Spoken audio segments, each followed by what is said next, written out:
Bonsoir et bienvenue pour ce nouveau numéro de Parlons Santé, émission du pôle à Réinfo Santé. Vous pouvez nous retrouver sur notre site réinfosanté.fr, également sur nos canaux Telegram, mais également Facebook. Vous pouvez également vous abonner à notre newsletter. Parlons Santé est une émission qui met en avant la santé intégrative, la réflexion, la collégialité. Et le doute, on va l'avoir également ce soir avec cette thématique d'un monde en mutation qui va confronter des paroles hétéroclites qui vont nous permettre de mettre en perspective ce que chacun intellectualise, pressent, anticipe, voire est apeuré.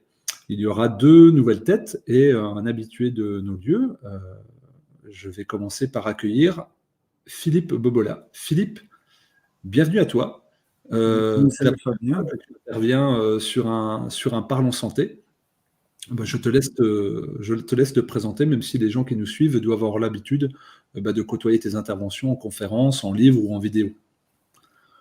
Moi, j'ai un parcours pluridisciplinaire. J'ai d'abord été physicien, j'ai fait de la physique théorique, puis de la biologie, de l'anthropologie, et je suis psychanalyste aussi. Et donc, j'ai essayé de réunir les sciences dures et les sciences humaines, et je dois dire que ces différentes focales m'ont permis d'avoir une analyse intéressante de la période dans laquelle nous vivons. Merci à toi, Philippe, et bienvenue encore. Laurent Gounel, bienvenue à toi, Laurent. Première fois également pour toi à Parlons Santé. Un petit souci de connexion. Non, c'est bon, c'est revenu. Bonsoir, Laurent. Bonsoir Fabien, bonsoir Philippe. Bonsoir. Ouais, j'ai un petit souci de connexion, j'espère que ça va te dire. Bon, c'est bon, là ça s'est rétabli. Enchanté Laurent de te recevoir dans nos murs virtuels. Je te laisse te présenter pour les personnes qui ne te connaîtraient pas.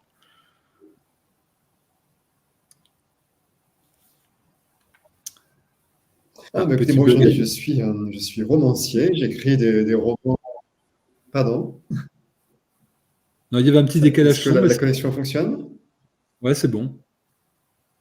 D'accord. Donc, aujourd'hui, je suis romancier, c'est-à-dire j'écris des romans initiatiques qui invitent le lecteur à réfléchir sur lui, sur sa vie, son existence, sur le sens de sa vie, sur un certain nombre de choses. C'est-à-dire que j'utilise des métaphores, des allégories, je crée des histoires pour partager des idées, en fait. Et ça fait 15 ans donc, que c'est mon métier. Et sinon, j'ai un passé de consultant dans le domaine des entreprises, de l'accompagnement des entreprises et des organisations. Un métier que j'ai exercé également pendant 15 ans. Merci Laurent Est-ce que vous m'entendez ? Oui, on t'entend parfaitement, tout va bien, le son, l'image, on est au top. Voilà. Merci pour ta présentation et bienvenue à nouveau. Habitué des lieux depuis le début de ces Parlons Santé, Louis Fouché. Louis, bonsoir et bienvenue, puis je te laisse te présenter. Bonsoir Fabien, j'espère que tu vas bien. Un grand merci d'organiser tout ça.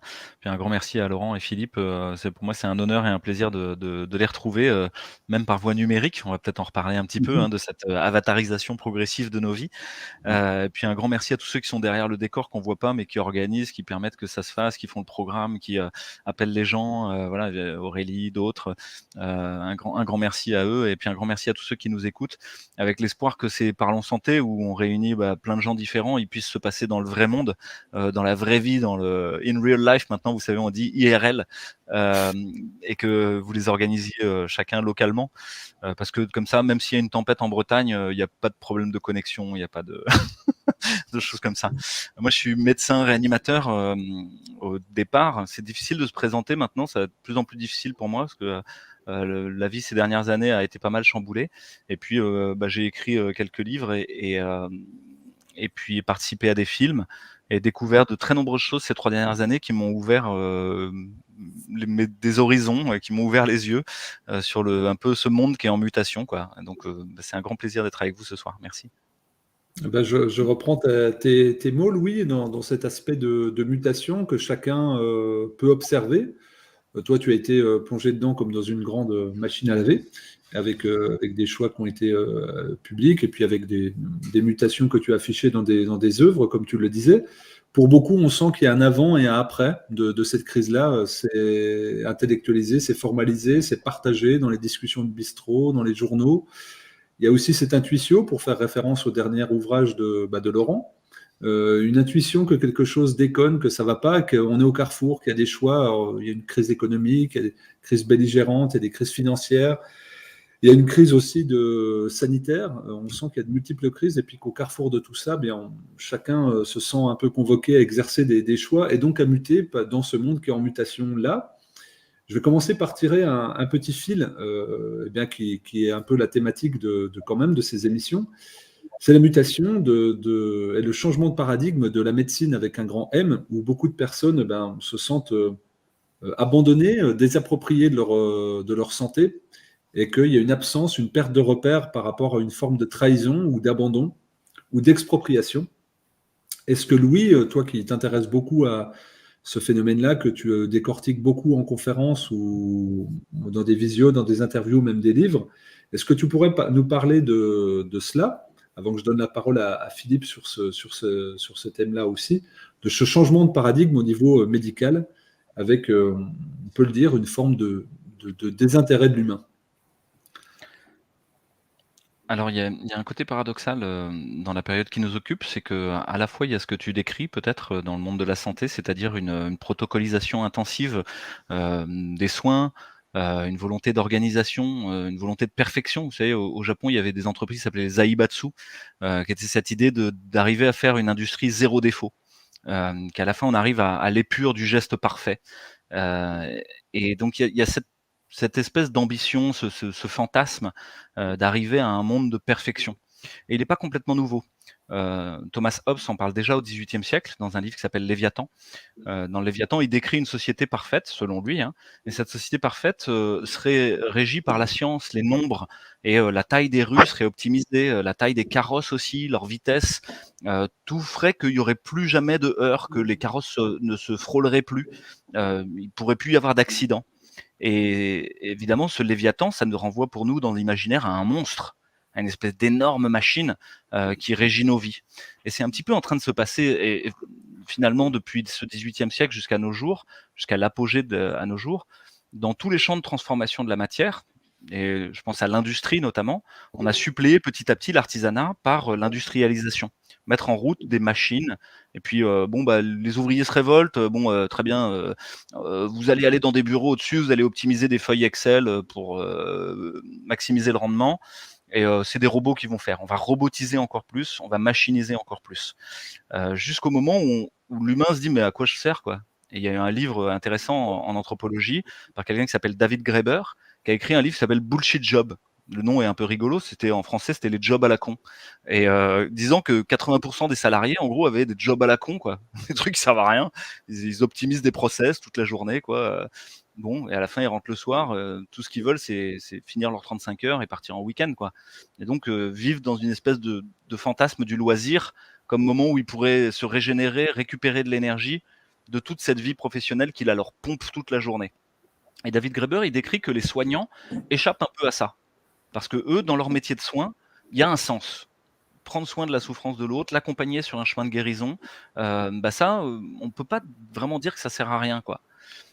Sauf que c'est en train aussi de basculer. C'est-à-dire qu'aujourd'hui, dans nos processus médicaux et administrativo-techniques, il y a l'idée de la qualité.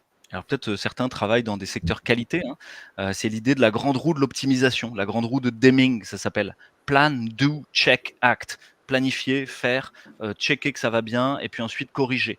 Et dans cette roue de l'autocorrection permanente, il faudrait arriver à un moment à ce qu'il n'y ait plus jamais d'erreur. Sauf que c'est pas ce qu'on constate. C'est que plus on essaye de planifier, plus on essaye d'optimiser, plus il y a d'erreurs, plus il y a de bifurcations. Et moi, c'était une partie de mon métier. J'ai été en charge de la gestion des événements indésirables sur l'hôpital. J'étais halluciné, hein, je m'arrachais les cheveux, j'en avais plus beaucoup, sur le fait qu'il y a des choses mais proprement aberrantes qui se passaient parce qu'on suivait les protocoles. Et aujourd'hui, il y a beaucoup de soignants qui sont dans une sorte de moment de perte de sens, avec une majoration des risques psychosociaux, le burn-out, la dépression, le suicide parfois, hein. On l'avait vécu chez France Télécom, je crois, ou à EDF, où il y avait eu des vagues de suicides, où les gens comprenaient plus pourquoi ils étaient là, à quoi ça servait leur travail. C'était très loin de leur cœur et de l'œuvre qu'ils voulaient accomplir pour le bien commun. Et c'est en train d'arriver aussi dans le soin.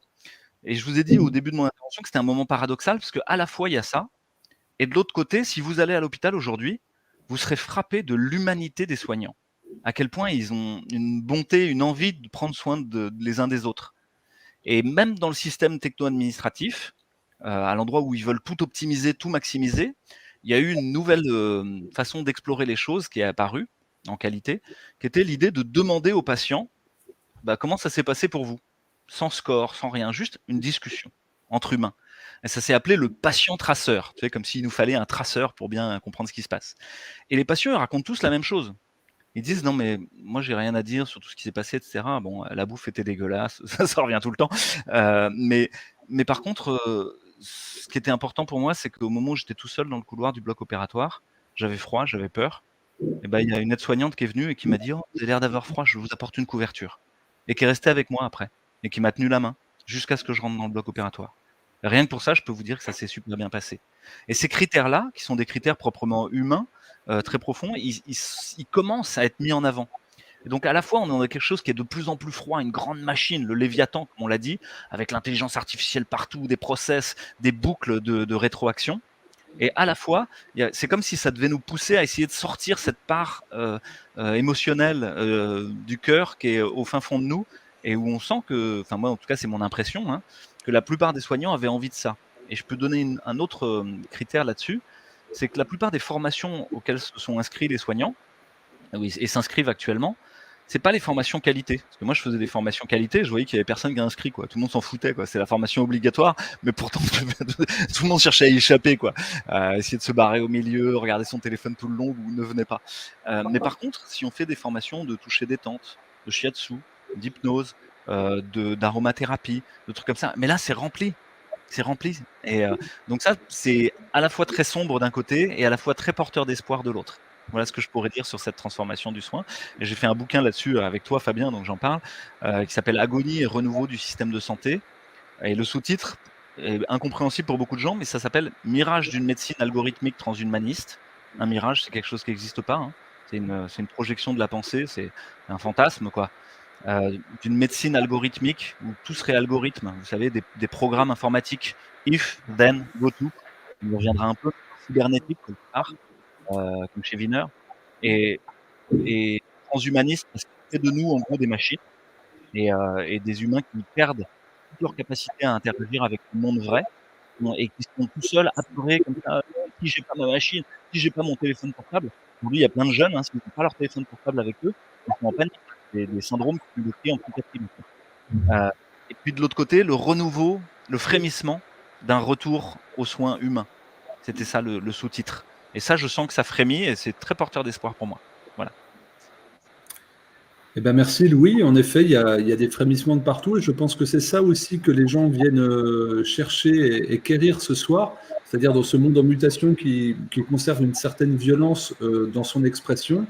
Il y a quand même le sentiment, comme tu l'as dit, il y a des personnes qui vont dans la déploration extrême du mal-être jusqu'au suicide, mais il y a toute cette bouffée d'optimisme de dire ce monde en mutation, il n'est pas déjà il n'est pas accidentel, il y a des causes profondes, et il n'est pas fatalité dans son désarroi, il y a aussi quelque chose de radieux qui arrive derrière. Philippe, dans la filiation de ce que proposait comme axe de lecture Louis, est-ce que tu pourrais nous donner ton point de vue sur cette mutation de la médecine? Donc toi, tu as un parcours qui est assez pluriel au niveau scientifique, tu l'as dit en te présentant. On pourrait aborder une raison d'être optimiste aussi avec une autre perception du vivant au niveau scientifique, notamment avec le paradigme de la physique quantique. Est-ce que tu pourrais nous partager quelques mots là-dessus, puis partir là où ça te semble joyeux d'aller? Oui, alors, pour rebondir sur ce que lui vient de dire, en fin de compte, il faut catalyser, déclencher une potentialité de guérison. On a tous une potentialité de guérison et c'est l'humain qui est le plus à même de déclencher cette potentialité de guérison que certains appellent d'une façon pompeuse l'autopoïèse. Et donc, les machines, c'est froid. Bon. Alors, d'un côté, c'est la loi du balancier. Plus on veut aller vers la technostructure, la e-médecine, etc., et plus les gens, par opposition, c'est ça la loi du balancier, vont mettre en avant la dimension humaine.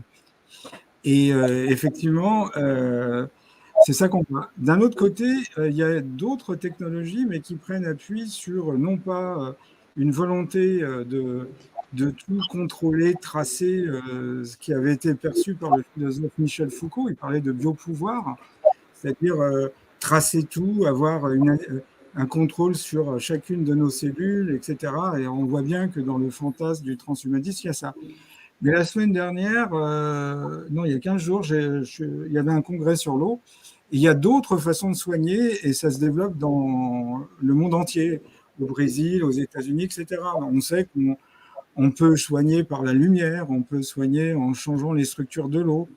On a des moyens maintenant, vous faites parler quelqu'un, on analyse sa voix et on sait quelle maladie potentielle il peut avoir. Ça, c'est le bon côté, parce que ça veut dire que le thérapeute, il est aidé dans son humanité par un diagnostic qui n'est pas en compétition avec une machine qui va finir par prendre le pouvoir.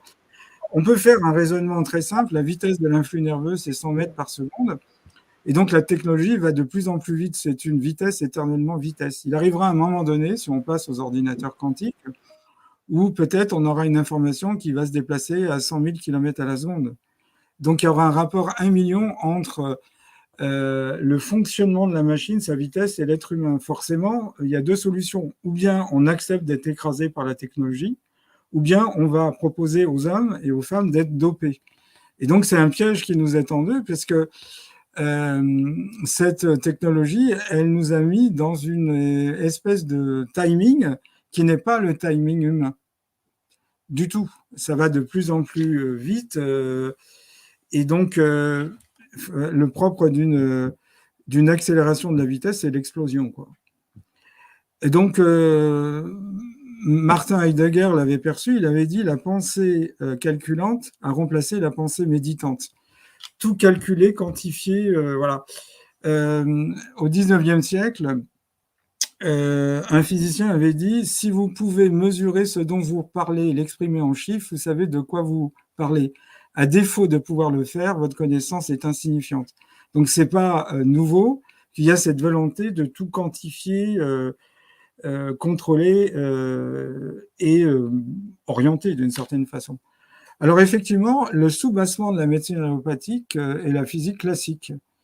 À part la radiologie, où effectivement on utilise la physique du noyau, la résonance magnétique nucléaire, ou les PET scans, les caméras positroniques, on est encore lié à la physique classique. Et donc ce qui est en train de se déployer en dehors de l'espace européen, c'est un autre soubassement de la médecine qui est le soubassement plus axé sur la physique quantique et qui changera notre conception de l'être humain. Par exemple, on a longtemps cru qu'il y avait des aires au niveau du cerveau qui avaient des fonctions. Maintenant, on ne sait pas localiser la conscience. On pense qu'il existe une conscience extracorporelle. Donc, on est arrivé à un point où la physique quantique et d'autres physiques, je pense en particulier à la physique de l'information qui est en train de se développer, vont nous donner une autre vision du corps humain, puisque au niveau élémentaire, la vie, c'est de la matière, de l'énergie et de l'information. Donc l'information, on ne l'a pas encore suffisamment compris et exploité. Alors évidemment, on est dans une pandémie au niveau de ce que nous avons vécu, mais effectivement, on a supprimé des lits, c'est-à-dire qu'on a fait une chrysologie.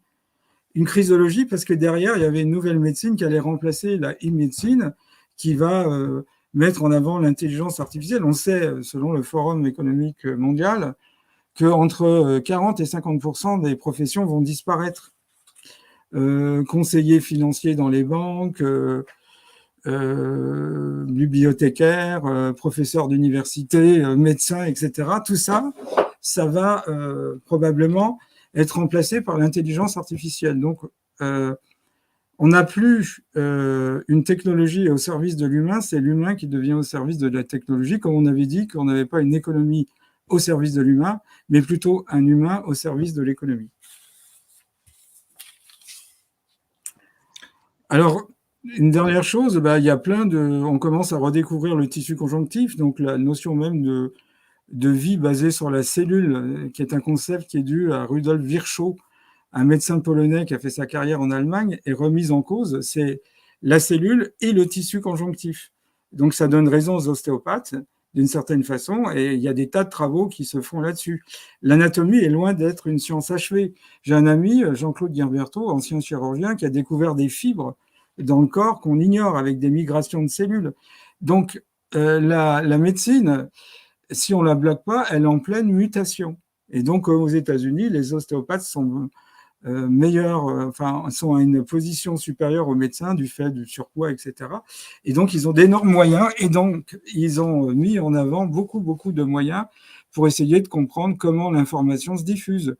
Une molécule, c'est pas que de la matière, c'est des ondes électromagnétiques. Donc, on commence à avoir une autre vision du corps humain et il y a un décalage entre ce que la science la plus innovante propose et la vision étroite de la médecine allopathique.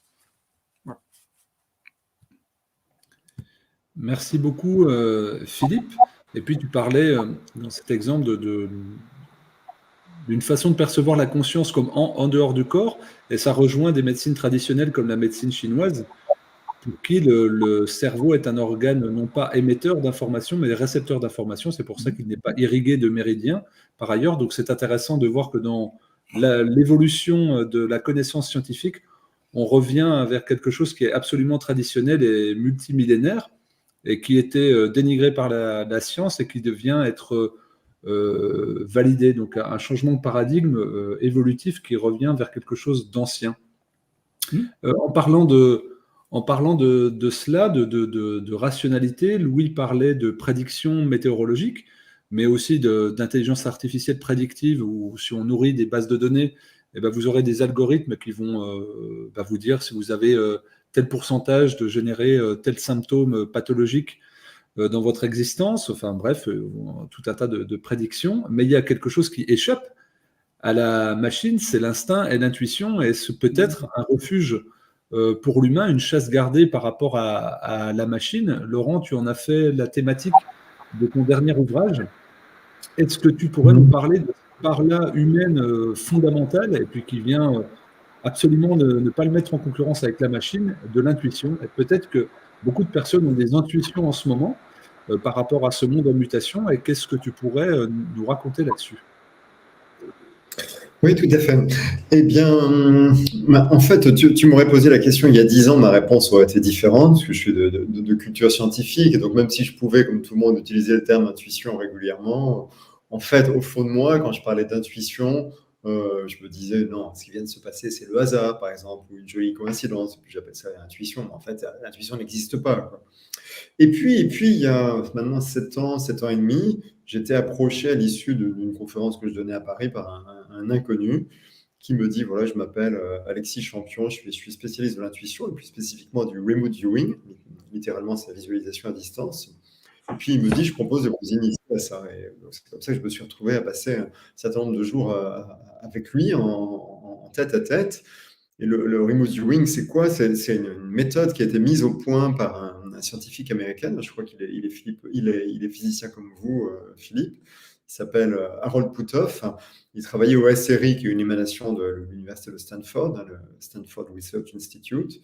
Et puis un jour, ce physicien, on lui a présenté un artiste qui s'appelait Ingo Swann, et on lui dit, tu vois, ce gars-là, il est capable de te décrire précisément un objet qu'on lui cache dans la pièce à côté, quoi, sans aucun indice préalable.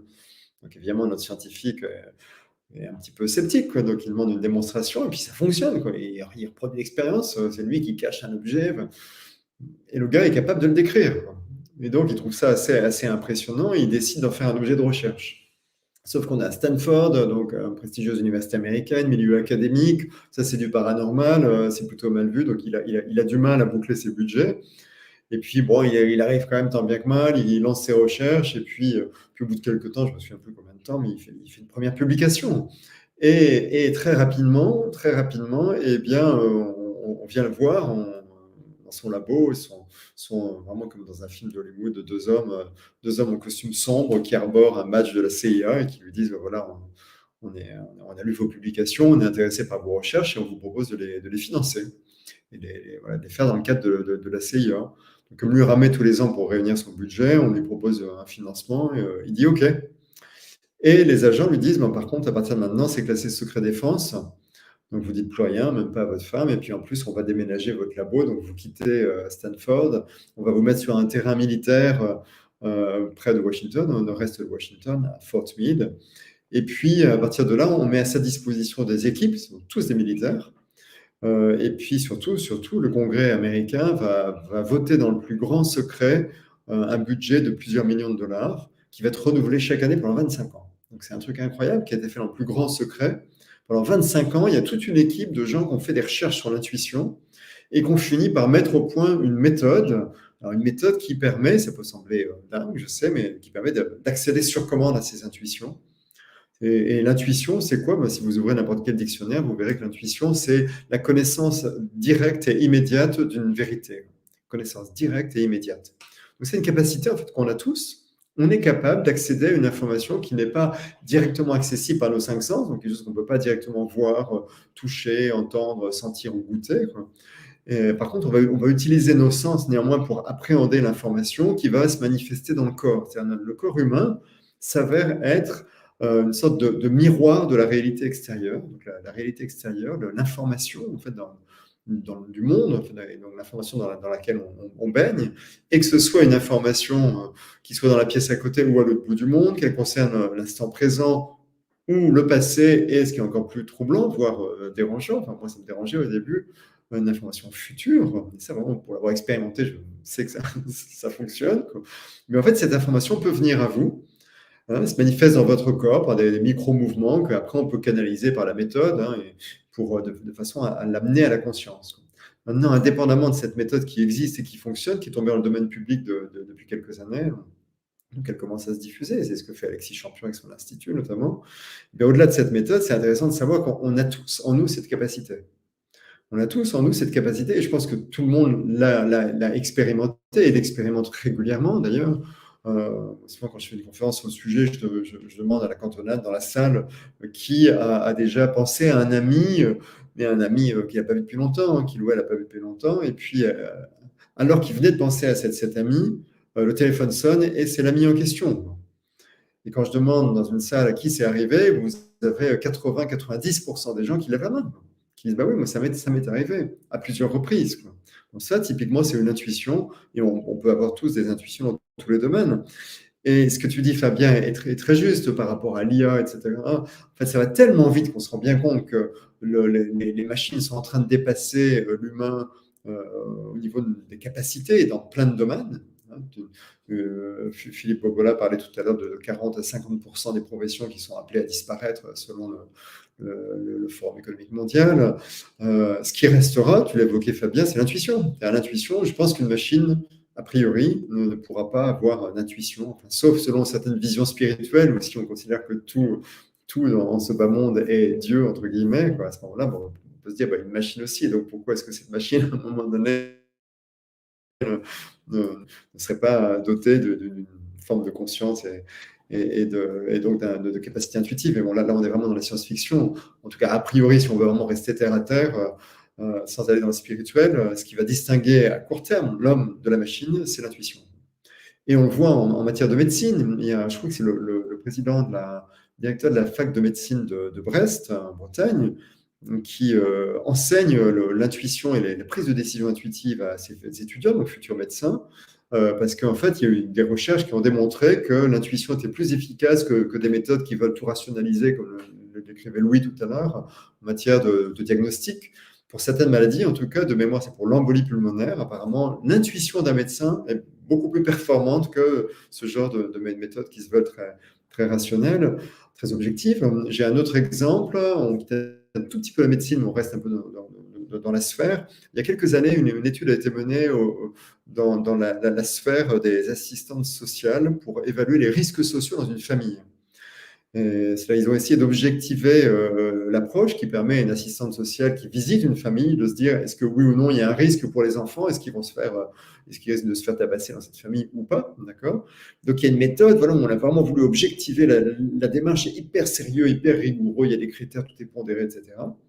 Et donc ils ont fait une expérience, ils ont envoyé dans un certain nombre de familles une équipe un panel d'assistantes sociales qui appliquait la méthode. Et puis, un autre panel de stagiaires qui étaient absolument formés à rien du tout. C'était juste des stagiaires qui n'y connaissaient rien. Et on leur a dit, vous allez dans des familles, vous aussi, et puis vous y allez au feeling. Alors, ils n'ont pas employé le terme d'intuition, je ne sais un peu quel terme ils ont employé, mais ça revenait à ça. Grosso modo, on leur disait, d'après vous, voilà, on ressentit simplement, est-ce que dans cette famille, les enfants ont un cours à danger ou pas, quoi. Et puis, ils ont mesuré, donc c'est tout à fait scientifique,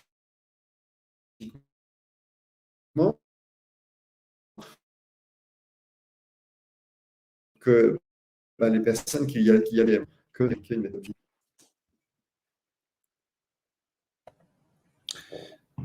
Merci Laurent. Il y a eu une petite coupure juste sur les 5 dernières secondes. Tu avais fini ton intervention? Oui, enfin à la fin, donc j'expliquais les résultats de l'étude qui a montré que les personnes qui allaient vraiment j'allais dire, c'est pas de l'instinct, c'est à l'intuition, au feeling, finalement avaient de meilleurs résultats prédictifs par rapport au risque social dans une famille que des personnes qui étaient ultra formées avec une méthode objectivée. Merci Laurent pour les exemples. Moi, mon intuition, c'est que beaucoup de médecins internistes ont en fait une très grande intuition et ils ont un parcours universitaire et des formations extrêmement riches. Mais par exemple qu'on m'a rapporté, souvent c'est l'intuition qui prime et après on va tordre son intellect pour essayer de regrouper quelque chose de rationnel et de scientifique. Quand on a le bagage, ça se passe très bien. Puis quand on ne l'a pas, en fait, on reste juste avec cette intuition-là. Pour revenir sur ce que tu disais, il y a eu beaucoup d'expériences qui ont été faites, notamment dans le domaine des sous-marins, pour les faire réémerger sous la calotte glaciaire, et où en fait on utilisait des gens qui avaient une grande intuition, et c'est l'armée qui formait, l'armée américaine notamment, qui formait, on va dire, des sous-mariniers à avoir de l'intuition pour guider les sous-marins à réémerger à des points extrêmement précis. Et en fait, ils étaient isolés dans le sous-marin, dans le plus grand calme, pour se concentrer sur leur intuition. Et donc ça date de la période de la guerre froide, encore dans les années 80. Donc c'est quelque chose pour corroborer ton premier exemple, où on va dire qu'il y a des budgets qui ont été développés dans des secteurs en très haute tension, avec des très hautes, on va dire, besoins de sécurité, comme l'armée, et notamment des milieux très calfeutrés, où il n'y a que l'intuition et la technologie sonar qui pourraient nous aider. Donc voilà, c'est pas inédit. Alors, vas-y Laurent. Je crois qu'une démarche scientifique, enfin je parle sous le contrôle des 2 scientifiques présents ici, mais je crois qu'une démarche scientifique, en fait, elle démarre par une intuition, quoi. Le scientifique a une intuition qui devient une hypothèse, et puis ensuite, voilà, il va lancer toute une étude, des recherches pour valider ou invalider cette intuition de départ. Et je crois d'ailleurs, vous me direz Philippe si je ne me trompe pas, mais je crois que Einstein a eu l'intuition de la théorie de la relativité 20 ou 30 ans avant de réussir enfin à la démontrer scientifiquement. D'où l'importance de la créativité. En effet, ouais. Alors, on parlait de prédiction. On voit qu'en ce moment, il y a des outils d'imagerie, des technologies qui visent à prédire. Et on le voit notamment avec les caméras de vidéosurveillance, de sécurité. On est vraiment dans un monde de cybersécurité où on voudrait prédire les mouvements du faciès des individus pour voir s'ils sont menaçants, s'ils vont commettre un acte répréhensible, et aussi les mouvements, avec, on va dire, des capteurs, on va dire, numériques, qui viennent anticiper des mouvements dans la foule de personnes qui pourraient avoir des actes répréhensibles, suivant où on place le curseur de ce qui est répréhensible. Et dans ce monde en mutation, on peut se rendre compte que ce qui était observé de manière moqueuse par les sociétés occidentales du côté chinois, par exemple, dont au niveau de la cybernétique, de la surveillance et, on va dire, du marquage avec des points des individus, aujourd'hui est totalement accepté, banalisé, voire on pousse le curseur un peu plus loin dans tout ce qui est cybernétique, dans tout ce qui est, on va dire, surveillance. On l'a vu avec des passes numériques, avec des QR codes qui sont généralisés. On le voit en Angleterre, où on a accès à des supermarchés uniquement par l'aide d'un smartphone avec un QR code. Et si on ne l'a pas, on ne peut pas rentrer dans le supermarché. C'est une nouvelle forme de. Alors, tu parlais de Michel Foucault, Philippe, qui a beaucoup parlé de la biopolitique. C'est même, on va dire, le fer de lance. Et aujourd'hui, beaucoup, mais encore trop peu de philosophes suivent ce sillon-là. On peut citer le travail de Mehdi Belhadj-Kassem, de Vincent Pavant, à cet égard.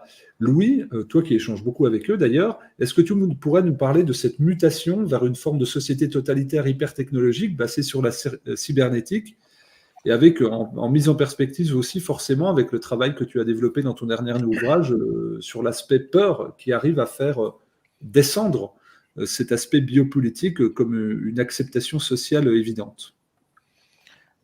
Oui, je peux essayer. En tout cas, je vais essayer de poser quelques bases conceptuelles pour que les gens puissent bien comprendre de quoi on parle. Parce que le mot cybernétique, par exemple, c'est pas forcément clair pour beaucoup de gens. Et il apparaît un peu après-guerre avec ce qu'on appelle les conférences Massy, qui sont financées aux États-Unis par Massy et qui font se réunir des scientifiques, des chercheurs de plein d'horizons différents, de manière pluridisciplinaire, transdisciplinaire, pour réfléchir à comment se comportent les systèmes, comment est-ce qu'ils garantissent leur homéostasie.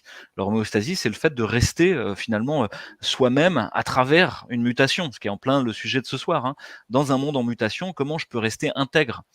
Et ces scientifiques, avec en tête quelqu'un qui s'appelle Wiener, Norbert Wiener, vont élaborer le concept de cybernétique, qui est l'étude pluridisciplinaire de la stabilité des systèmes par des boucles d'asservissement et de rétroaction. Quand il se passe quelque chose, il se repasse quelque chose en retour, etc. Et puis, finalement, si j'arrive à savoir quels sont les systèmes dominants et les systèmes asservis, lesquels induisent des rétroactions aux autres, je serai capable de mettre en route des systèmes parfaits, quoi. Et cette idée de la cybernétique va irriguer toute la recherche, qu'elle soit en robotique, où ça nous paraît évident, jusqu'à et y compris le trading. Alors dans le trading, on pourrait dire ça c'est un peu bizarre, mais aujourd'hui il faut savoir que la plupart des traders sont aidés de robots traders et certains traders font du trading à la nanoseconde, ce qu'on appelle le trading à haute fréquence. Je vous donne simplement les noms des algorithmes pour que vous ayez une idée un peu de ce qu'ils cherchent. Hein. Ils s'appellent Razor, Shark, Guerrilla, Sniper.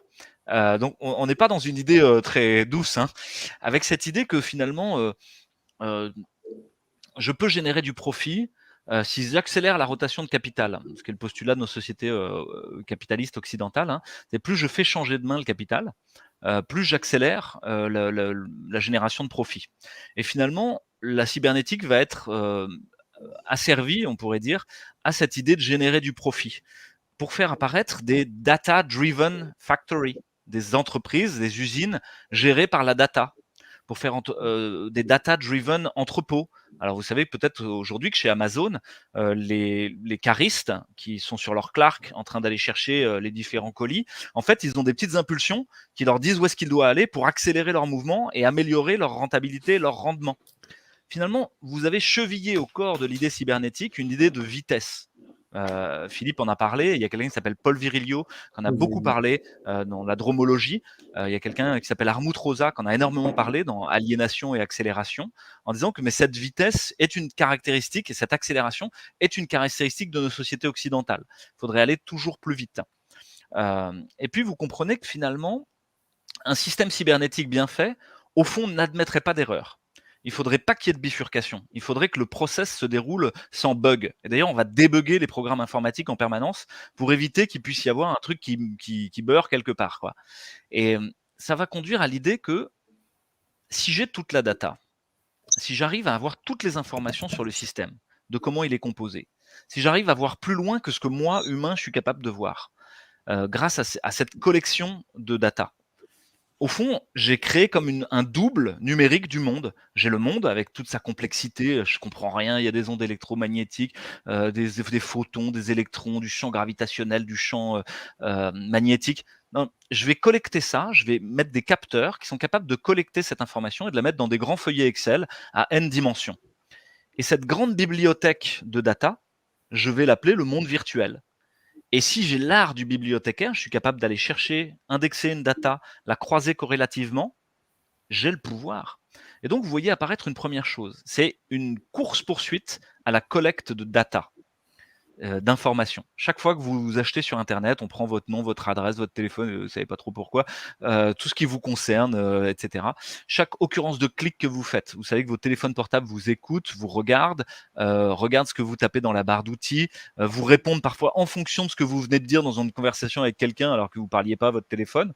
Et d'un coup, vous font apparaître, tiens, ce serait bien d'avoir un nouveau barbecue, parce que vous étiez en train de discuter de barbecue. Et donc, il y a cette collecte de data qui devient totalitaire ou au sens où elle rentre dans vous. Et il faudrait même connecter les datas de votre, de votre organisme, de votre biologie. Ça, c'est l'idée du biopouvoir dont parlait Philippe, hein. C'est l'idée qu'on va commencer à quantifier des paramètres vitaux. On va vous faire un test tous les 3 jours pour savoir si vous avez ça. Mais on va en médecine, par exemple, en permanence, regarder votre glycémie grâce à un device qui est mis directement en sous-cutané et qui regarde la glycémie capillaire. Et puis, on va faire une petite machine avec une pompe à insuline sous la peau qui va asservir le résultat de la glycémie à la quantité d'insuline que vous allez avoir. On fait des boucles d'asservissement. Asservissement, le mot est important. Donc, collecte de data massive. Deuxième chose, c'est une fois que vous avez toutes les datas et que vous avez dupliqué le monde, vous êtes capable de dire mieux que l'humain la vérité, la réalité. C'est un peu comme si vous sortiez le matin, vous regardez le temps qu'il fait.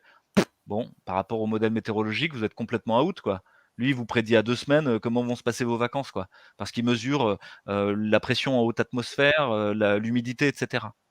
Et pareil pour Waze. Waze, si jamais il y avait qu'une seule voiture connectée, ça marcherait pas. Il faut que tout le monde soit connecté. Donc, il y a une volonté totalitaire dans la collecte de data qui correspond à l'idée d'avoir une société panoptique. Panoptique, ça veut dire vous voyez tout. Le panopticon, il a été développé par Jérémy Bentham au XVIIIe siècle, il a été repris par Michel Foucault. C'est l'idée que si je voyais tout le temps, il pourrait rien se passer. Et Jérémy Bentham, il le rêve comme la meilleure des prisons. Si j'ai des murs transparents, que je vois tous les détenus, que je suis au milieu, il se passera jamais rien. Il y aura jamais de révolte, il y aura jamais d'évasion. Et d'ailleurs, Jérémy Bentham va mettre toute sa fortune personnelle à faire construire des prisons panoptiques. Et aujourd'hui, on vit dans un panopticon. Et c'est le premier élément du totalitarisme dont tu parlais, Fabien, c'est cette collecte permanente de data qui interdit l'intime. Ça rappelle beaucoup le télécran de Winston dans 1984 de George Orwell. Il le voit en permanence. Et c'est le troisième point auquel je voudrais en venir. Collecte de data. Aletheia. Aletheia, la vérité du dévoilement. Alethé, c'est l'absence d'oubli. Vous savez, les eaux du léthé, c'est les eaux de l'oubli. Si j'oublie rien, si je sais tout le temps, ça y est, j'ai accès au monde, je le possède intégralement. Et c'est le rêve de tous les tyrans, hein. Vous vous souvenez de l'oreille de Denis de Syracuse? Denis de Syracuse, il voulait entendre tout le temps tout ce qui se disait partout. Donc il avait plein d'espions pour en permanence sneaker chez les gens pour savoir est-ce qu'il n'y a pas une révolte qui se fomente, quoi. Parce qu'un tyran vit quand même dans l'angoisse de se faire assassiner globalement. Il sait qu'il est illégitime. Et donc ça, c'est l'idée de l'aletheia et de la puissance de l'aletheia, la vérité du dévoilement. Et puis le troisième point, c'est qu'une fois que vous connaissez tout le monde, vous pouvez prescrire aux gens ce qui va se passer. Puisque si vous avez tous les éléments d'un système, vous savez ce qui va se passer à T+1. Et donc, vous allez prescrire. C'est ce que fait Waze. Waze vous dit, oh là là, il risque d'y avoir de l'embouteillage par là. Passe donc par la D554, par la zone industrielle Jean Gérard. Vous savez même plus par où vous passez. Vous savez même plus où vous êtes, en fait. C'est Waze qui vous pilote. Il vous prescrit la réalité. Et c'est lui qui décide quel embouteillage se fait comment. Et si jamais il arrivait à route planer tout le monde, eh ben, ça y est, on aurait enfin le monde idéal. Et là, vous voyez apparaître l'idée des 15-minute town, qui rejoint le Léviathan de Hobbes. C'est jamais que la poursuite de la même idée d'un contrôle intégral. Alors pourquoi les gens veulent tout contrôler? On pourrait se dire, mais ils veulent pas que rencontrer une erreur, un inconnu dans la rue. Vous savez, il y a à une passante, c'est un poème de Baudelaire comme ça où il rencontre une femme et il tombe amoureux en une seconde, quoi, par cette chose qui vient le frapper en plein cœur de cette passante qui vient de passer, quoi, balançant le feston et l'ourlet. Et c'est comme si on voulait plus cet imprévu. On voulait que notre vie soit planifiée de A jusqu'à Z, de la naissance. Et ça vous explique en médecine, toute la médecine prédictive, prénatale et périnatale, il ne faudrait pas qu'il y ait une maladie, hein. Il ne faudrait pas qu'il y ait une malformation. Il ne faudrait pas que mon bébé soit pas comme il faut. Parce que je veux qu'il ait la vie idéale. Mais je rappellerai juste aux parents que votre bébé, il est là pour foutre le bordel, quoi. Il va évidemment, même s'il a toutes les capacités, etc., il va faire ce que vous voulez pas, quoi. À l'évidence, il est l'erreur, quoi, dans la famille. Mais il y a ce rêve-là, que tout soit parfait, et jusqu'à y compris la mort et le projet de loi actuel sur la fin de vie, qui voudrait dire c'est à tel moment que je veux mourir, de telle façon-là, etc. Au fond, c'est quoi? Mais c'est pour s'enlever la peur. Et moi, c'est l'objet de mon 3e bouquin, c'est qu'en fait, derrière tout ça, mais c'est des gens qui sont tétanisés de frayeur. Et moins ils ont de capacité, plus ils l'ont donné à la machine, plus ils ont peur. Parce qu'ils savent bien que sans leur smartphone, sans leurs prédictions météorologiques, etc., et la vie est labile, elle passe son temps à être en mutation, à bouger tout le temps. Mais pour moi, le parcours de vie intéressant, c'est celui qui bouge, quoi.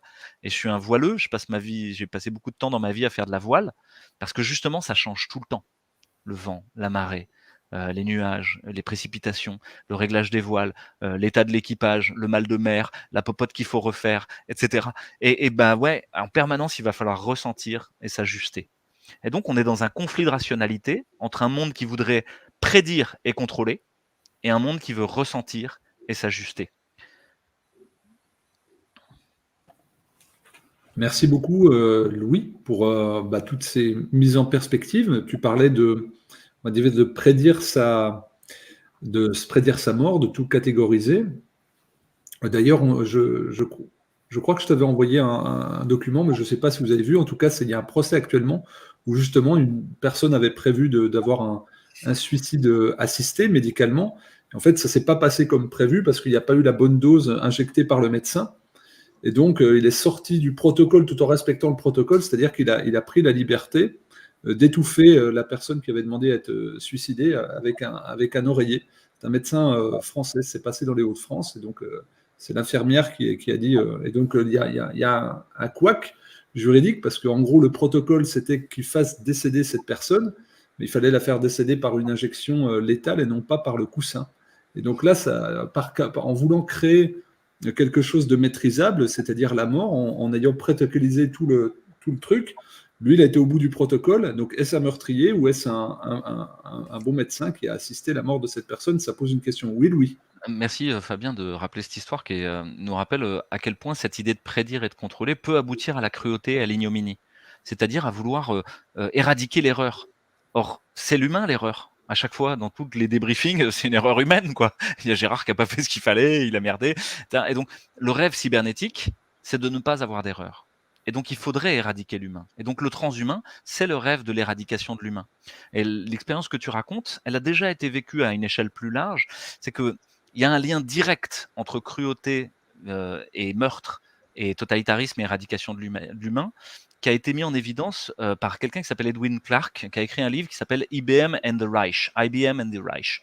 C'est IBM, en fait, a été partie prenante dans l'histoire du Troisième Reich nazi par le biais de sa filiale Deomag en Allemagne, pour mettre en place des fiches de tabulation. En fait, à l'époque, c'était des fiches perforées, hein, mais en gros des ordinateurs, pour aider au recensement des populations juives. Et IBM a même poussé plus loin, c'est-à-dire qu'ils ont demandé au Reich, mais c'est quoi un juif alors? C'est des 2 parents? C'est les 4 parents? C'est quoi? C'est un 16e, un 8e? Jusqu'à ce que le Reich soit obligé de répondre, c'est un 16e. Et puis ensuite, IBM a mis en place des processus et des procédures administratives pour aider au génocide. Et donc là, on est en plein dans cette extraordinaire banalité du mal, au prétexte de tout vouloir contrôler. À la fin, on aboutit à quelque chose qui est du meurtre de masse. Là, en l'occurrence, Fabien, bon, il y a ton histoire où ça dérape complètement, quoi, et qui font péter en éclats cette idée qu'on pourrait tout prévoir, quoi. C'est ça. Et puis que derrière l'anecdote, en effet, il y a quelque chose qui paraît presque institutionnalisé. Sans transition, Philippe, justement, sur l'aspect transitionnel du monde en mutation, dans un point de vue d'un phénomène physique, on peut se dire que dans chaque phase de transition, il y a un aspect coopératif, des phénomènes coopératifs de mouvements qui se mettent en lien les uns avec les autres pour parvenir à une nouvelle phase après la transition. Est-ce que toi, tu pourrais nous parler d'un point de vue physique, mais je dirais presque métaphysique, de cet aspect et de ce phénomène coopératif? Oui, avant, je voulais renforcer sur l'intuition. l'UNESCO a utilisé des experts à un moment donné pour essayer de prédire l'avenir. En fin de compte, on fait ce qu'on appelle des projections linéaires dans une discipline qui s'appelle la prospective. Et en fin de compte, on s'est rendu compte que seuls les artistes avaient réussi à prédire l'avenir. Alors, dans les transitions, c'est ça qui est intéressant, il peut y avoir des phénomènes dits non linéaires. Et je crois que si on relit le Forum économique mondial, et en particulier la révolution industrielle 4.0, à un moment donné, il y a les derniers points, les deux derniers points, c'est on va fabriquer un humain sur mesure, et deuxièmement, on veut des neurotechnologies.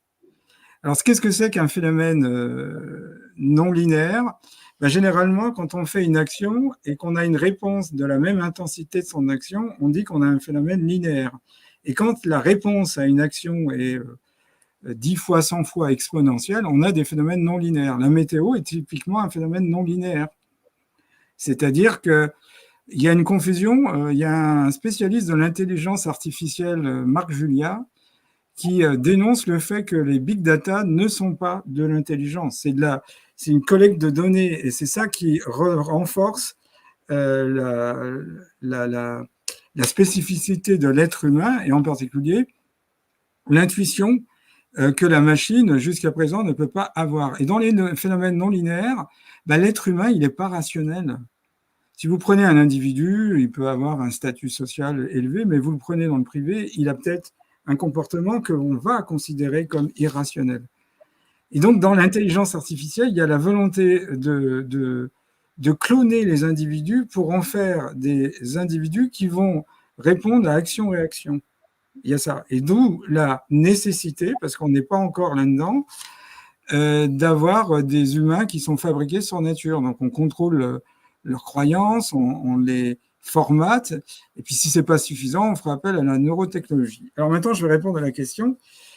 Une transition de phase, c'est le passage d'une organisation A à une organisation B. Par exemple, vous avez de l'eau, vous pouvez la refroidir, et à 0, vous avez de la glace, et vous pouvez la chauffer pour avoir de la vapeur. Et il se met en place quelque chose qu'on appelle la coopérativité, c'est-à-dire que avant d'avoir l'état de vapeur, par exemple, il va y avoir des clusters qui seront déjà à l'état de gaz, mais dans une majorité de liquide. Et plus la température va augmenter, plus ces clusters vont grossir, interagir entre eux et donner une coopérativité. On respire et on vit parce que notre pigment respiratoire, l'hémoglobine, peut fixer 4 molécules d'oxygène. Et quand il y a une première molécule fixée, ça accélère la fixation de la deuxième. Les deux fixés accélèrent la fixation de la troisième et la quatrième est considérablement accélérée dans sa fixation du fait de la présence des trois autres. Et en termes un peu plus techniques, on dit que l'hémoglobine est une enzyme allostérique. C'est-à-dire que la récurrence du passé du phénomène accélère le présent du phénomène. Alors, ce qui est intéressant dans ces clusters, c'est qu'actuellement, il y a des clusters qui se créent partout. Donc, j'ai fait une expérience qu'on appelle l'expérience dite d'Ibiza, sur l'île d'Ibiza. On s'est inspiré de deux politologues américaines, Erika Chenoweth et Marianne J. Stephan. Et ces deux femmes ont étudié de l'ordre de 300 conflits avec l'État américain dans différents États sur 103 ans. Elles se sont rendues compte que les luttes qui avaient réussi à changer des lois, parfois minimes mais quand même importantes, avaient deux caractéristiques, deux invariants. Premièrement, c'était non violent et il faut simplement 3,5% de la population. Et c'est là où effectivement on doit passer de la masse critique, qui est un concept qui vient de la physique classique, en particulier du nucléaire, à l'information critique.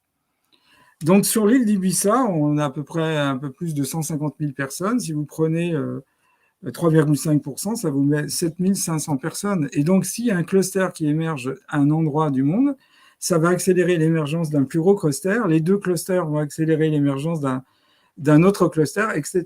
Et c'est ce qui est en train de se faire. Il se crée des petits clusters, des petites bulles, partout dans le monde. Et il y a un phénomène d'interactivité qui se fait entre les deux. Alors, effectivement, le docteur Laurent Lesson disait que quand on aura un entretien d'embauche dans quelques années, la première chose qu'on vous demandera, qu'est-ce que vous pouvez apporter de plus que l'ordinateur ou le robot ou l'intelligence artificielle. Alors, je crois que Laurent a répondu l'intuition. Effectivement, Henri Poincaré, qui était à la fois un grand mathématicien, un grand physicien, un grand philosophe, a écrit un ouvrage consacré à l'intuition en mathématiques. Il a montré que le paramètre numéro 1 d'un grand créatif en sciences, c'est l'intuition. Et ça, l'intuition, ça effraie l'intelligence artificielle parce qu'on ne peut pas le prédire. Si on regarde les auteurs de science-fiction, notamment Philippe K. Dick, il a prédit le monde dans lequel on est actuellement, mais il l'a prédit dès les années 50. Alors certains objecteront qu'il avait une schizophrénie, ça voudrait dire que le monde dans lequel nous vivons est schizophrène. Mais il avait bien mieux prédit que toutes les projections linéaires.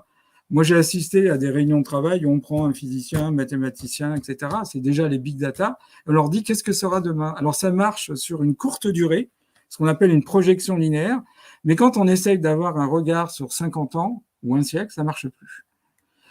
Et ce qu'on regarde, quand on peut constater dans le monde, c'est que toute tentation totalitaire a été vouée à l'échec. C'est pas tenable. On ne peut pas avoir un monde entièrement contrôlé, contrôlable. Et donc ça, c'est malheureusement véhiculé par la calculabilité, la quantification des sciences dites exactes, mathématiques, physique théorique, puis voilà. Et il y avait William Blake, qui était un graveur et poète anglais, a eu cette phrase prémonitoire après la Révolution française. Il a dit « Dieu nous protège du sommeil de Newton et de la pensée unique ». Alors le sommeil de Newton, c'est ce que nous vivons, c'est-à-dire cette obsession de tout quantifier, calculer, prévoir. Et il avait compris que la pensée unique allait s'installer par le biais de la science qui allait mettre de côté les cultures humanistes, la poésie, l'histoire et d'autres disciplines plutôt à caractère littéraire, parce qu'elles n'avaient pas cette possibilité de calculabilité. Et quand la pensée de tout calculer, tout contrôler est arrivée, les romantiques se sont opposés au sommeil de Newton en disant « Nous, on ne veut pas savoir quand on tombe amoureux. Ce qu'on veut, c'est à un moment donné totalement inattendu de tomber amoureux, plutôt qu'à d'avoir quelque chose de planifié. » Ça me rappelle un souvenir, quand j'étais en première, j'avais un professeur de français qui était un fanatique de Paul Claudel, et j'ai eu l'outrecuidance de lui dire c'est pas un grand poète parce qu'il s'est marié par le chasseur français. Et donc ça m'a valu une colle. Je trouvais aberrant qu'un grand poète puisse planifier sa rencontre amoureuse par le biais du chasseur français. Je trouvais pas ça romantique. Peut-être une petite intolérance d'adolescent, mais en tous les cas, je trouvais pas ça particulièrement poétique. Donc là, il n'y a pas vraiment d'intelligence. La physique a connu ça. Avant, il y avait les expérimentateurs, les théoriciens, puis il y a une nouvelle classe qui est apparue, c'est les modélisateurs. On a bien vu que si vous prenez des grands modélisateurs comme Malinvaud en économie, personne n'a pu prédire les crises. L'économie n'est pas une science, en ce sens qu'elle n'est pas prédictive. Elle n'a pas de raison d'être au sommet des sciences humaines, puisqu'elle a voulu mathématiser pour se donner l'illusion qu'elle était prédictive. Et toutes les tentatives de modéliser le réel se sont soldées par des échecs. On se souvient de Ferguson, l'Imperial College, toutes ces modélisations en infectiologie, en virologie, etc. À une époque, j'avais travaillé sur ces notions de transition de phase, de groupe de renormalisation, qu'on utilise dans la physique pour les liquides, et ça ne marche pas en économie. Et l'être humain n'est pas prédictible. Si vous regardez, est-ce que vous pouvez vous considérer comme prédictible? Non. Donc ce fantasme est voué à l'échec. Parce que les phénomènes non linéaires, c'est ce qui est venu corriger le rêve de Newton. C'est-à-dire, à un moment donné, vous avez de la turbulence, vous avez des phénomènes qu'on ne peut plus contrôler. Et la vie est non contrôlable par définition. C'est un système ouvert avec des structures dissipatives. Ce qu'on appelle une structure dissipative, c'est quand vous avez une plaque chaude et une plaque plus froide, et entre les deux, un liquide, par exemple de l'huile siliconée.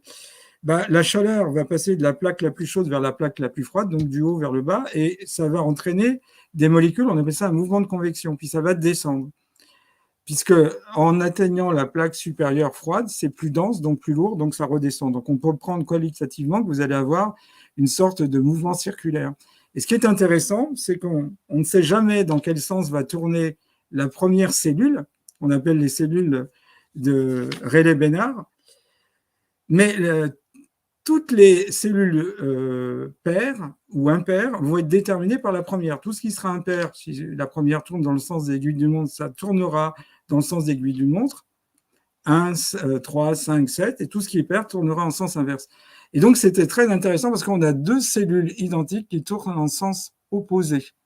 C'est exactement ce qu'on a avec les globalistes et les souverainistes.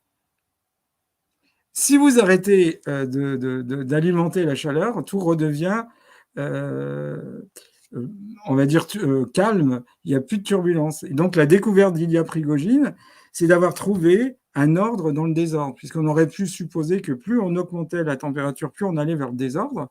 Mais en fin de compte, il apparaît un ordre dans le désordre. Et il y a deux cellules différentes au sens giratoire du terme qui émergent. Et c'est exactement ce qu'on voit. C'est-à-dire, on veut nous amener dans une direction, il y aura toujours une direction opposée. Donc, pour moi, je ne crois pas à l'intelligence artificielle. C'est surtout des grosses données, mais des grosses données qui ne sont pas en mesure de prédire l'avenir.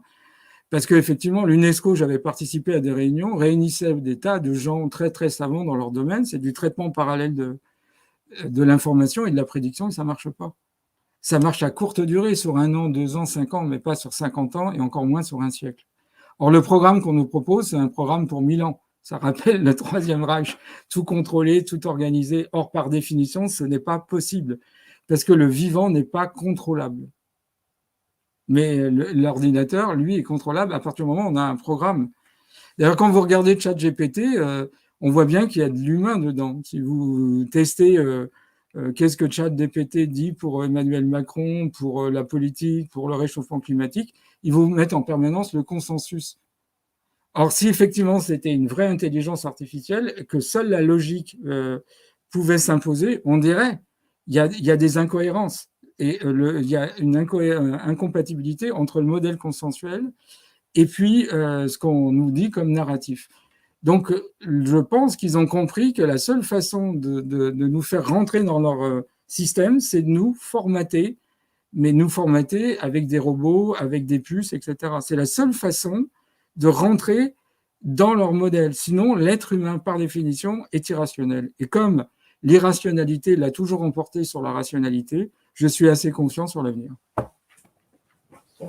Merci Philippe pour cet envolé très optimiste et très lucide aussi sur les mises en perspective. Je pense que c'est important de rappeler ce sur quoi tu as insisté 3 fois, c'est-à-dire qu'il n'existe pas d'intelligence artificielle en fait. Les gens utilisent ce terme-là. En fait, c'est juste, on bourre des données dans des mégas, des téraoctets de données. On mouline des algorithmes et puis ensuite il en ressort ce qu'on veut bien y faire ressortir à partir du codage des algorithmes qu'on va faire. Mais ce n'est pas une intelligence en fait. Il n'y a rien d'intelligent là-dedans. Ce qui est intelligent, c'est éventuellement l'humain qui a conçu à partir de son intellect on va dire ces structures de bases de données. Peut-être Louis, tu nous parleras un petit peu de certains exemples de ChatGPT, mais c'est assez intéressant parce qu'il y a un côté ludique à ChatGPT. Et on voudrait nous faire croire que dans ce monde en mutation où, en effet, Laurent Alexandre dit qu'est-ce que vous avez en plus que le robot ? D'ailleurs, ce que certaines personnes commencent à penser. Hein, c'est pour ça que les formations sur comment utiliser l'intelligence artificielle explosent et pullulent et rencontrent un grand succès parce que ça doit revenir à une peur vitale de se dire je suis placé en concurrence et je vais perdre. Alors j'espère peut-être que le réseau Neuralink de notre ami Elon Musk, avec un implant micropuce cérébral, fera moins un humain augmenté qui pourra concurrencer sur un temps court la machine. Mais sinon, il va falloir que je me mette à la page ou alors que je déprime. Ça renvoie à une peur très forte, la peur d'être sorti du groupe parce qu'on ne sert plus à rien, la peur d'être dévalorisé, et puis la peur de mourir. On a parlé de cette peur archaïque qui fait que on a tellement peur de la mort qu'on veut l'anticiper pour la prévoir. Louis, tu en as fait un ouvrage, tu en as fait une série de conférences. Vous étiez tous les deux, Laurent et toi, la semaine dernière en conférence. Laurent, c'est une thématique sur laquelle tu réfléchis beaucoup aussi. Est-ce que tu pourrais nous partager cet aspect de peur qui peut envahir beaucoup de personnes dans ce moment de mutation où on semble un petit peu perdu, voire isolé ?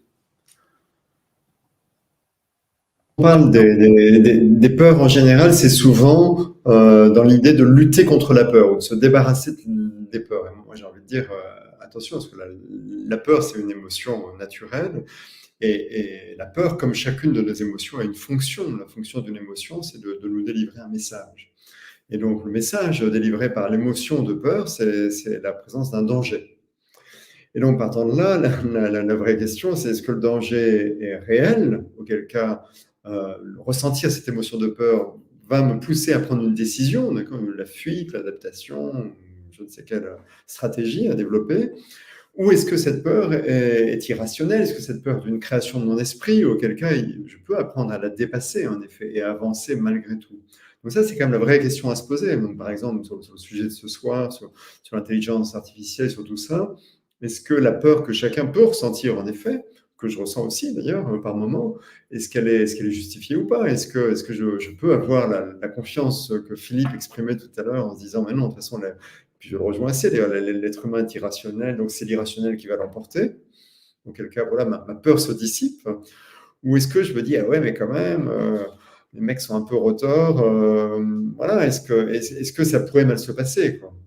Donc ça, c'est une vraie question. Et après, moi, j'ai envie de dire qu'un élément de réponse d'une manière générale, c'est la confiance. La confiance, c'est un peu l'antidote de la peur, avec l'amour aussi, dans un autre domaine. Mais la confiance, pour moi, c'est la confiance en soi. En soi, c'est se dire, OK, le monde évolue très vite en ce moment, il y a même une accélération, il y a des choses qui m'échappent, je ressens de la peur, et je peux aussi avoir confiance en ma capacité d'adaptation.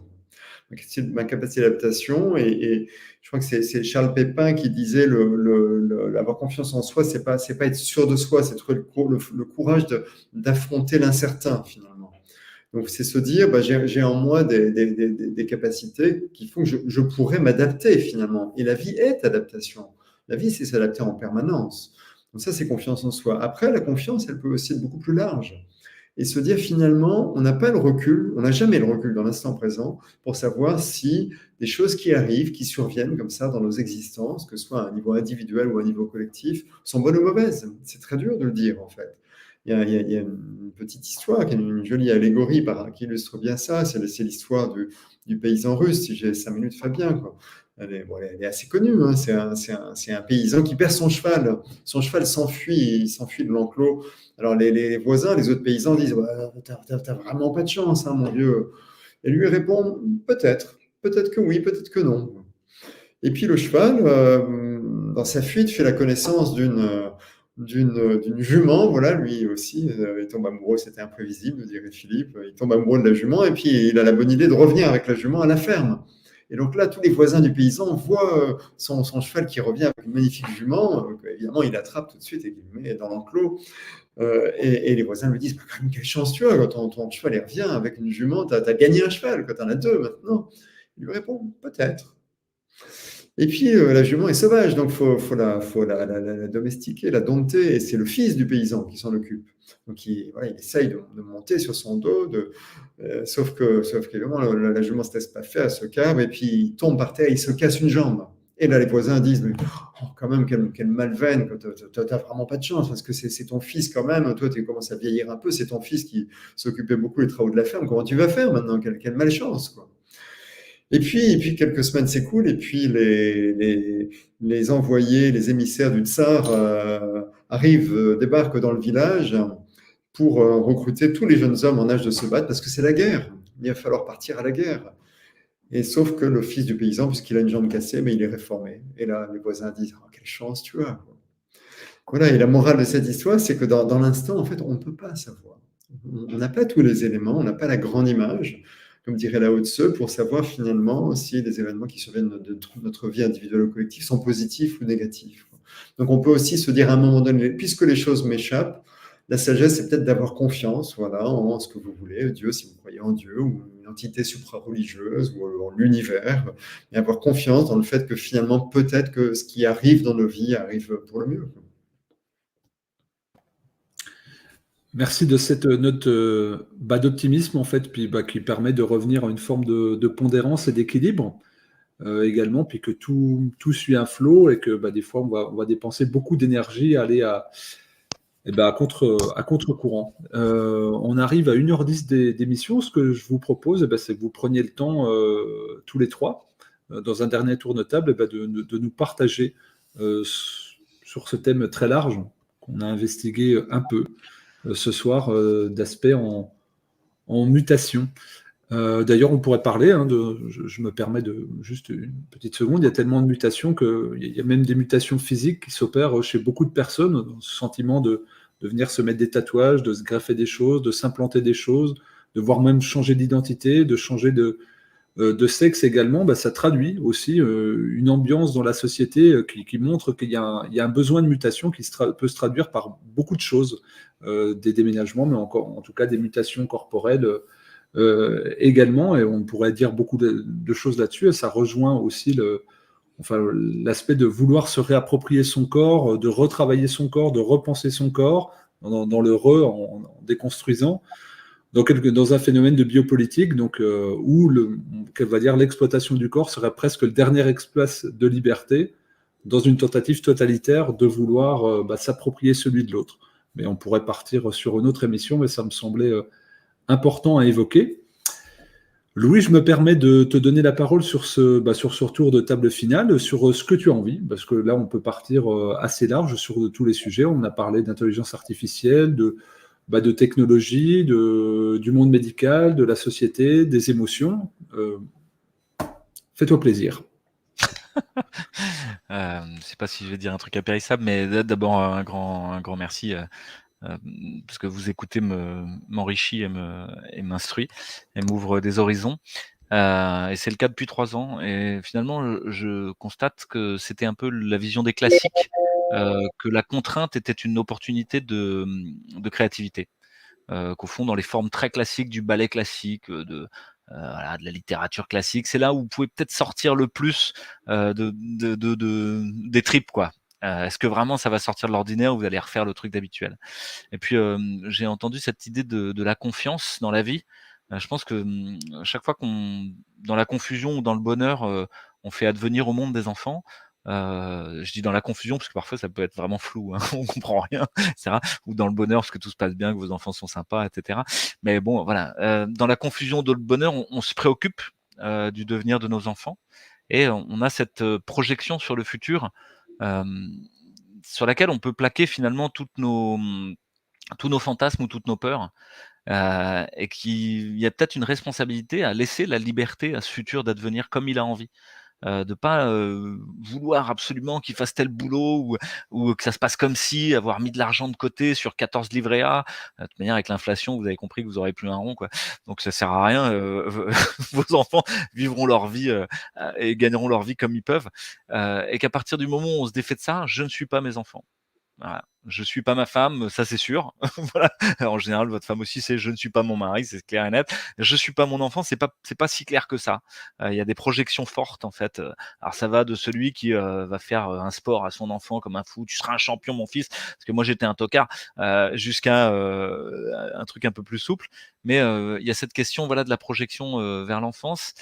Et chaque fois qu'on regarde, moi je regarde beaucoup mes enfants, ce qui sont un peu mes petits maîtres. On m'a demandé plusieurs fois: «Alors c'est qui vos grands maîtres à français?»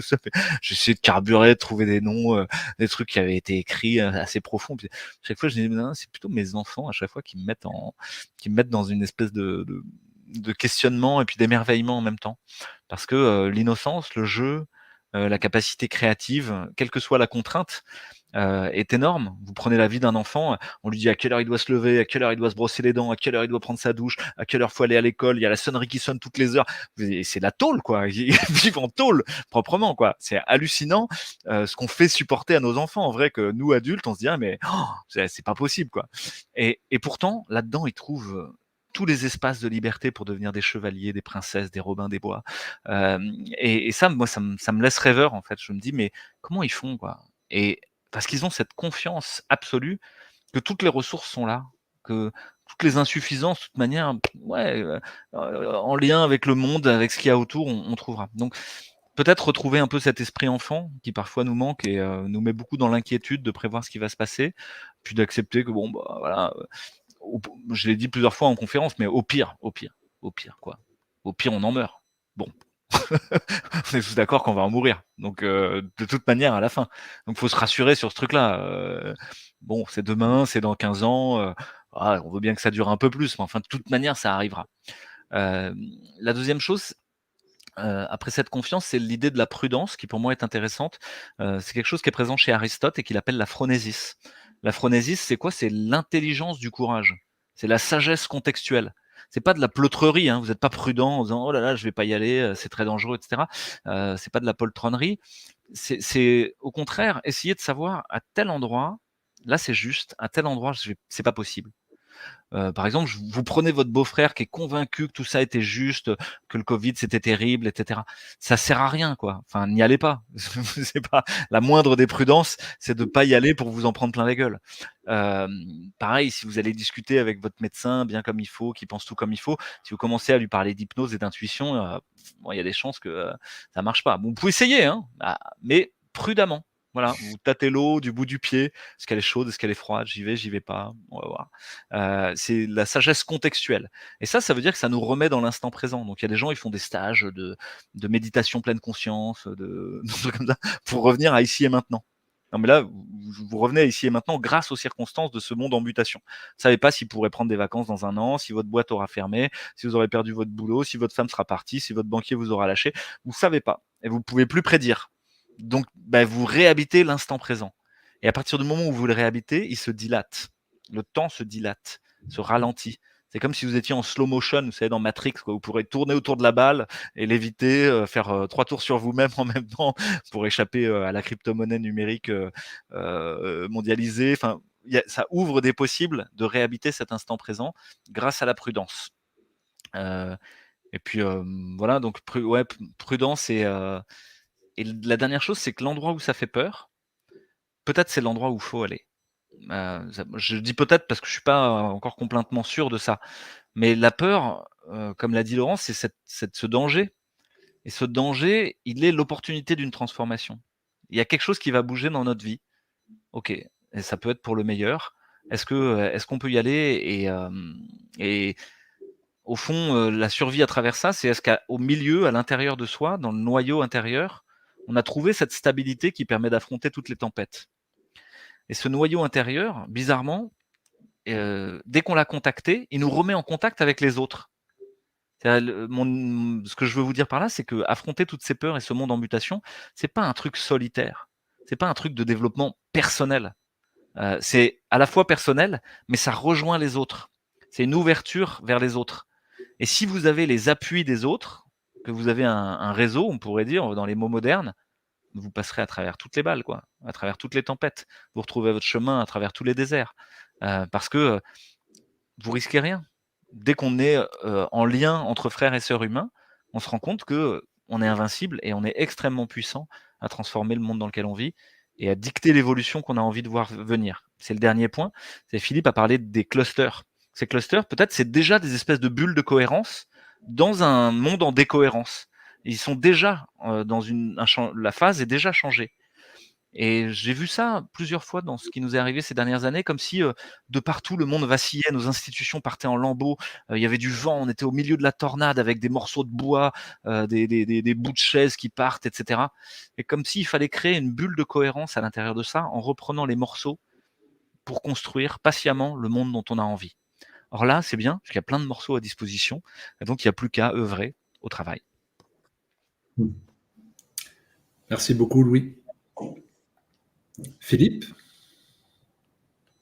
Puisque le sujet était la peur, quand il y a un changement, quel qu'il soit, que ce soit perdre son boulot ou le changement qu'on voit pointer sur la société, on passe par des étapes. Il y a d'abord le choc, puis après il y a le déni, puis après il y a la colère, après il y a la peur, et puis après, vous voyez, on descend dans la gamme des émotions, la tristesse, la dépression, et après on remonte. Et on remonte avec l'acceptation, le pardon, la quête de sens, la paix et la sérénité retrouvée. Alors, effectivement, il y a un concept qui s'appelle les prophéties auto-réalisées. Si on nous amène à croire que le futur sera celui prédit par le Forum économique, on lui donne corps et on le fait venir. Donc, c'est à nous, intérieurement, de ciseler nos émotions et nos pensées. Et je crois qu'à un moment donné, la peur est une émotion noble. Il ne faut pas en avoir honte. Mais notre cerveau, il est fait pour passer par ces étapes. Et il ne faut pas y rester trop longtemps. Et à ce moment-là, ça nous amène à une reconsidération des lois du temps. C'est-à-dire que le futur pourrait précéder le présent. C'est ce qu'on voit en physique quantique. Louis parlait de cohérence. La cohérence, c'est quand, par exemple, c'est une explication de l'homéopathie, quand vous avez un domaine de 10 millions de molécules ou moins, toutes les molécules vont vibrer à l'unisson, comme une cohorte. On appelle ça un état cohérent. Et c'est ce qui fait la différence avec un état non cohérent. Et quand on est dans un état non cohérent, on perd les propriétés quantiques. Donc, la ligne du temps qui sous-tend la physique quantique est une droite où il n'y a pas de flèche, où les polarités peuvent surprendre. C'est-à-dire, le futur peut précéder le présent peut changer le passé, et le futur peut changer le passé. C'est assez étrange. Par exemple, si vous interrogez une particule au présent, vous risquez de changer son passé. Et là, ça change complètement notre paradigme temporel. On a l'impression que la portion qui va du passé au présent, elle est définie une fois pour toutes, on ne peut pas la penser, la changer. Et celle qui va du présent au futur est indéterminée, aléatoire. En fin de compte, dans le monde microscopique, ça ne marche pas comme ça. Et il y a des périodes, en tous les cas, c'est l'hypothèse que je fais, où le monde classique et le monde quantique se rejoignent. Il y a une espèce d'imperpénétrabilité, de porosité.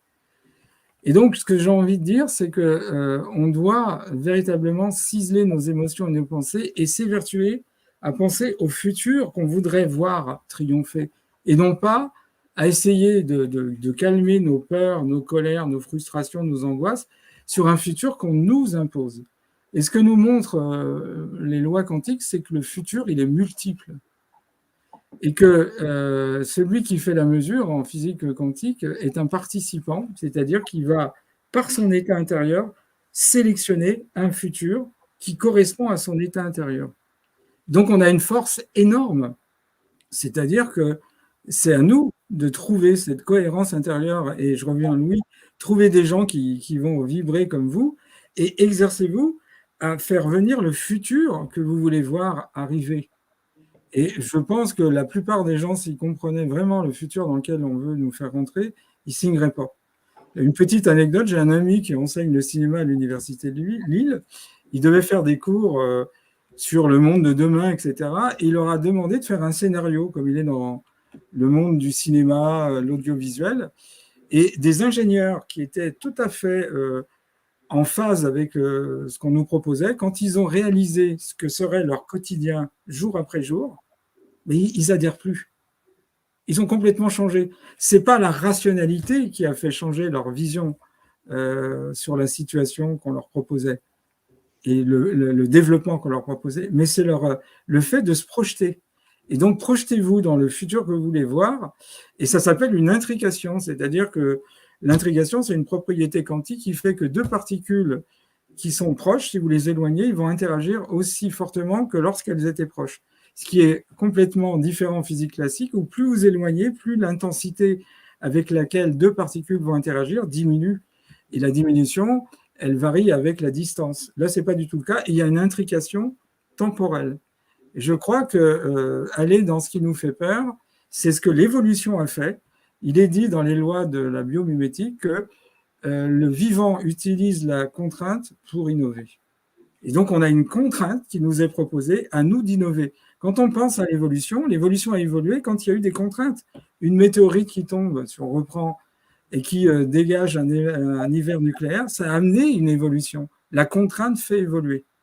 Donc, on était peut-être un peu endormis, et on nous a mis cette contrainte pour nous réveiller. Si j'étais le divin, et que je voyais l'humanité endormie, je me dirais, il faut leur proposer une grosse contrainte pour les faire évoluer. Et c'est un peu ce qui nous est proposé. Donc, plutôt que de le voir comme quelque chose qui va nous broyer, voyons-le comme quelque chose qui va nous déployer.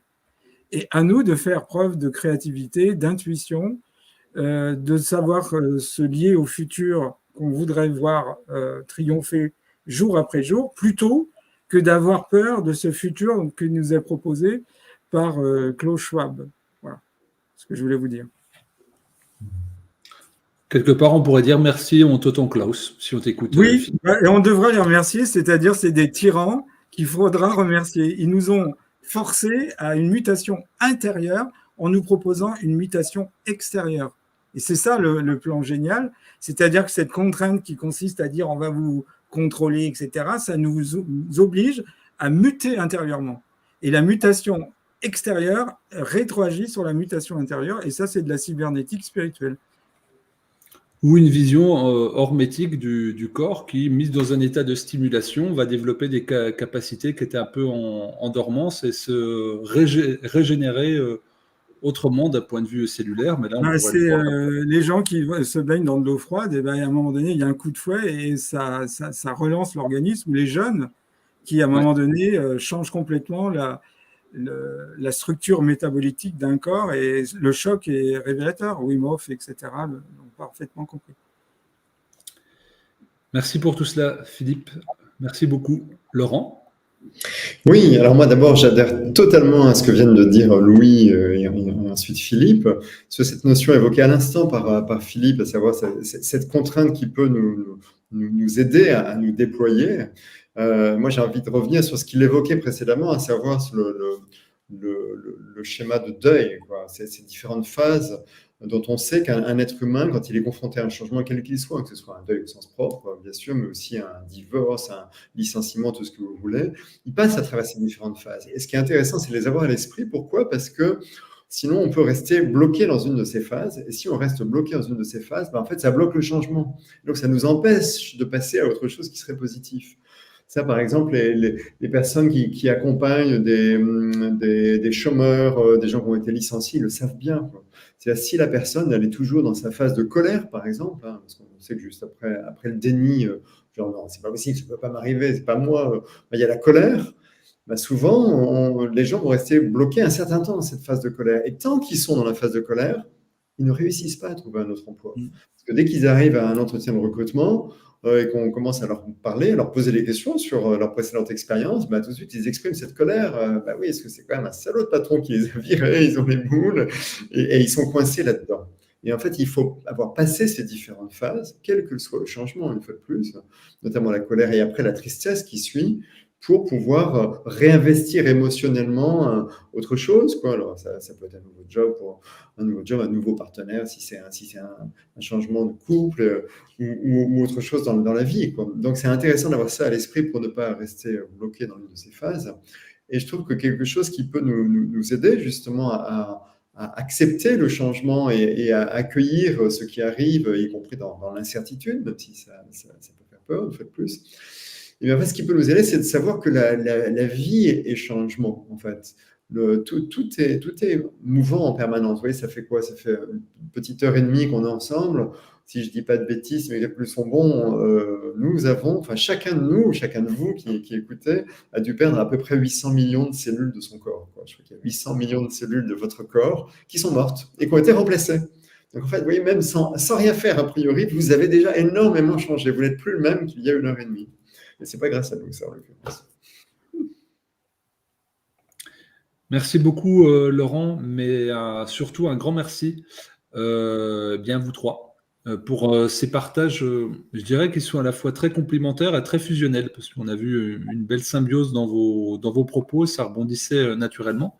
Alors bien sûr, vous connaissez les axes de travail des uns et des autres, mais dans un sujet aussi complexe et puis très personnel de l'habitation. Merci d'avoir partagé aussi authentiquement, puis de manière, on va dire, complexe. Parce que aussi la mutation, à mon avis, amènera à exercer une pensée complexe et de sortir à la fois de la matérialité et du simplisme.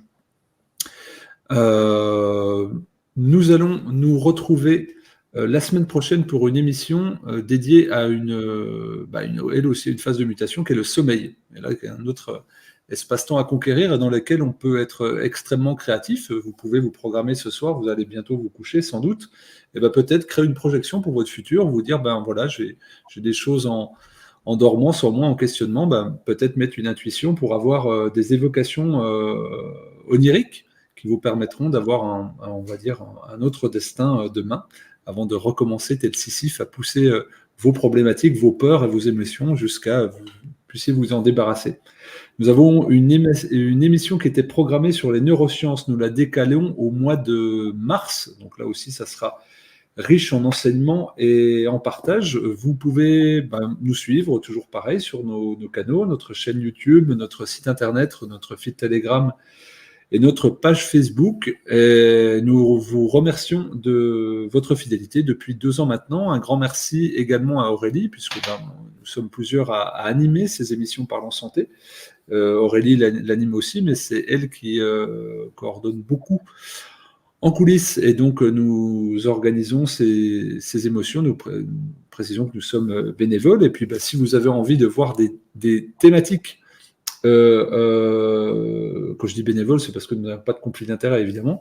Si vous avez des thématiques que vous voudriez voir apparaître, n'hésitez pas à nous écrire sur notre site internet ou sur nos canaux. Et si vous êtes praticien et que vous aimeriez participer à nos émissions, vous êtes les bienvenus.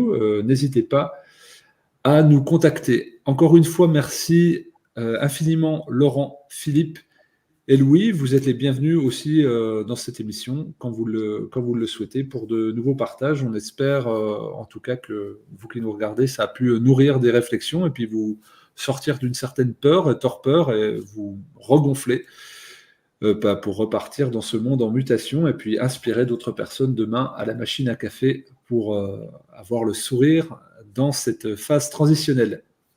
Bonne soirée à vous. Portez-vous bien. Au revoir.